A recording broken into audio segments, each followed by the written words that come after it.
So ಇದು IDFC application. ಸ್ವಲ್ಪ scroll ಮಾಡಿದ್ರೆ ಇಲ್ಲಿ ಕ್ರೆಡಿಟ್ ಕಾರ್ಡ್ಸ್ ಅಂತ ಒಂದು ಆಪ್ಷನ್ ಇದೆ ನೋಡಿ, ಇಲ್ಲಿ ಕ್ಲಿಕ್ ಮಾಡಬೇಕು.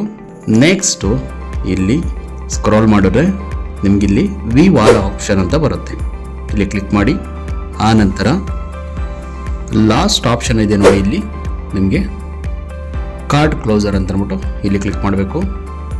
ಇಲ್ಲಿ ರೀಸನ್ ಫಾರ್ ಕ್ಲೋಸರ್ ಅಂತ ಇದೆ, ಇಲ್ಲಿ ಕ್ಲಿಕ್ ಮಾಡಿ. ನಾನು ಈ ಕ್ರೆಡಿಟ್ ಕಾರ್ಡ್ನ ಯೂಸೇ ಮಾಡ್ತಿಲ್ಲ, ಸೊ ಆ್ಯಂಡ್ ಲಿಮಿಟು ಸಹ ತುಂಬಾ ಕಡಿಮೆನೇ ಇತ್ತು. ಸೊ ಆ ಉದ್ದೇಶದಿಂದ ನಾನೀಗ ಕ್ರೆಡಿಟ್ ಕಾರ್ಡ್ನ ಕ್ಲೋಸ್ ಮಾಡ್ತಿದ್ದೀನಿ. ಇಲ್ಲಿ ನಾಟ್ ಯೂಸಿಂಗ್ ದ ಕಾರ್ಡ್ ಅಂತ ಅಂದ್ಬಿಟ್ಟು ಸೆಲೆಕ್ಟ್ ಮಾಡ್ತಾ ಇದ್ದೀನಿ. ಇಲ್ಲಿ ಸಬ್ಮಿಟ್ ಅಂತ ನಾನೀಗ ಕೊಡ್ತಾ ಇದ್ದೀನಿ. Simple. So your card closure request for credit card ending. ನಮ್ಮ ಕ್ರೆಡಿಟ್ ಕಾರ್ಡ್ ಈಗ ರಿಕ್ವೆಸ್ಟ್ ಅಪ್ರೂವಲ್ ಆಗಿದೆ. ಸೊ ಒನ್ಸ್ ಇಲ್ಲಿ ಡನ್ ಅಂತ ಇಲ್ಲಿ ಕ್ಲಿಕ್ ಮಾಡಿ. ಇಲ್ಲಿ ಕ್ರೆಡಿಟ್ ಕಾರ್ಡ್ ಇತ್ತಲ್ವ, ಸೊ ಈಗ ಅದು ಸಿ ಲಿಮಿಟ್ ಅಂತ ಕ್ಲಿಕ್ ಮಾಡಿದ್ರೆ ಇದೀಗ ಕಾರ್ಡ್ ಈಗ ಆ್ಯಕ್ಟಿವಲ್ಲಿ ಇಲ್ಲ.